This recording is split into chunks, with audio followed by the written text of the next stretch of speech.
Christian nationalism is on the rise. 3 years ago, Christian nationalists stormed the U.S. Capitol, killing police officers while carrying crosses and signs reading "Jesus saves." 2 years ago, Christian nationalists on the U.S. Supreme Court overturned Roe v. Wade, allowing states like ours to outlaw abortion even in cases of rape and incest. And as we speak, Christian nationalist billionaires are attempting to dismantle public education in the state of Texas and therefore dismantle democracy. Let me be very clear. There is nothing Christian about Christian nationalism. It is the worship of power, political power, social power, economic power in the name of Christ. And it is a betrayal of Jesus of Nazareth. Jesus never asked us to kill police officers. Jesus never asked us to ban books, silence teachers, or defund schools. Jesus never asked us to control women's bodies. Jesus never asked us to establish a Christian theocracy. All he asked was that we love thy neighbor, not just our Christian neighbors, not just our straight neighbors, not just our male neighbors, not just our white neighbors, not just our rich neighbors. We are called to love all of our neighbors. And that is exactly the opposite of what Christian nationalism does in the world. I don't know who this man is, but I'm glad that there are some Christian politicians out there who are willing to stand up against Christian nationalism. It is one of the most vile forms of Christianity that's in the world today. Now, to say that they're not Christian, they're Christian. They believe in Jesus, so they're Christian. And I know many will say, no, they're not, because they're not upholding the things of Christianity. But you know as well as I do, as long as a person believes in Jesus and accepts him as the Son of God, y'all are going to accept that that person is a Christian. So it's good to distance yourself from them, but they're still Christians. Because Christianity has been used in many vile ways in order to desecrate the rights of other people. Mainly because people who are Christian nationalists believe that they have the right to force their religion on other people and force their religious doctrine on other people. But this country called America was not founded on Christian nationalism, but it was founded on the fact that everybody should have the right to worship in whatever format that they desire to worship, and that government and religion should not go hand in hand with one another. So therefore, Christian nationalists need to understand this point. At no time and point of the American experiment has Christianity been the basis of this nation. It was not founded as a Christian nation. It has never been a Christian nation. You had people coming to the Americas initially because they wanted to worship in whatever format they wanted to worship that was different from the Protestant worship that was going on in England, from the Catholic worship that was going on in Spain and Portugal and many other nations. This was the reason why the initial people came to the Americas, especially North America. Now, after that, it became just a thing about money. Get that money, because Christians had to get that money. And so it was about enterprise. But the Declaration of Independence, the Constitution of the United States, does not and is not based on Christianity, but just somewhat decent morality. Now, we have changed those moralities from what the original writers thought of them to be.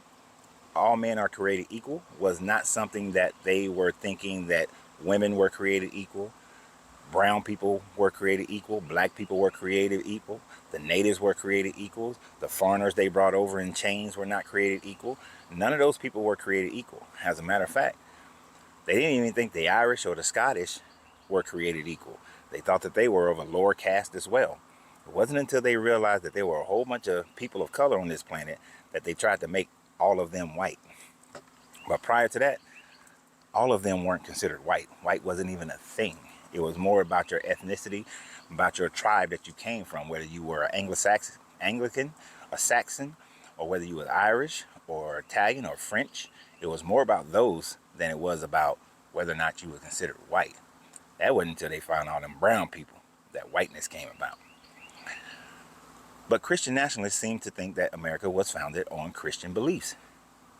But if America was founded on Christian beliefs, then there are a lot of things that this country would still be doing or would have been doing at that time frame. You see, some of those Christian beliefs that you are claiming would have been the Christian belief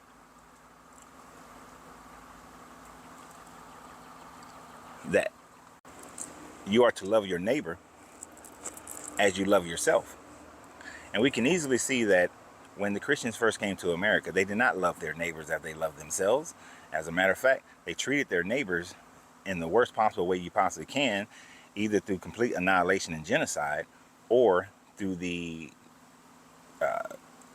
through enslavement, which is a horrible thing to think about your neighbor.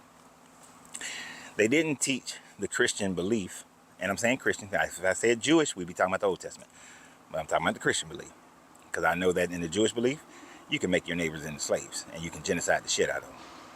But in the Christian belief, that wasn't part of their teachings. This is one of the reasons why Christianity differs. Now, although they still had slavery, it was a different type of slavery. It was fine to have slaves. It was fine to have them as property. But almost anybody can become your slave. It is the Old Testament that says that only your people of your tribe must be indentured servants, whereas anyone that's not of your tribe is a slave.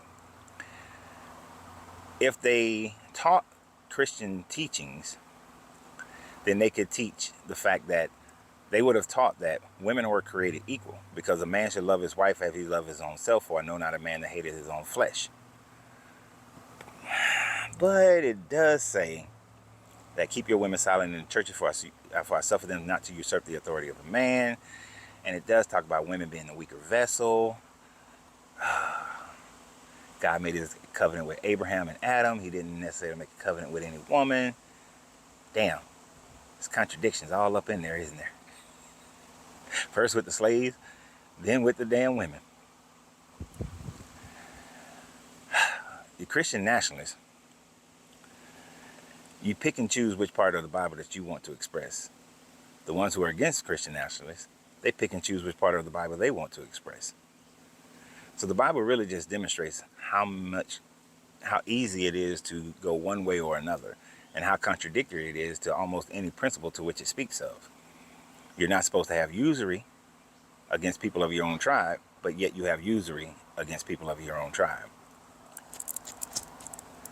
You're supposed to be fine with the government that you had and pray for that governor, but yet in the Old Testament, the Messiah is one who's supposed to turn rebellion against the government. But in the New Testament, it tells you to give unto Caesar what is Caesar, and to be lawful and that sort of thing. And the laws continually change. First you had slaves, then you had Jim Crow, and then you had the Civil Rights Movement. So the laws keep changing. So which laws are you supposed to stay with? Are the laws supposed to be changed by God or changed by man? Because all those laws are changed by men.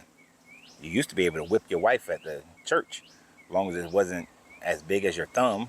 The whip wasn't big as your thumb and had a certain length to it. But then in the 70s, we started having spouse abuse laws that went against those kinds of things. America is not a Christian nation. America is a product of whatever culture is ruling America at the time frame. But if we were to allow the Christian nationalists to become the ruling party of the United States, then everyone's freedom is at risk. Everyone's choice is at risk. Everyone's ability to live their life in the pursuit of life, liberty, and pursuit of happiness all becomes at risk. So we might want to be mindful of these people. And I do appreciate whoever this guy is for coming out and saying what he said, because he is speaking truth. So y'all have a great day. And remember always, you have to free yourself to be yourself, because your greatness is non-negotiable. Good journey, good vibrations.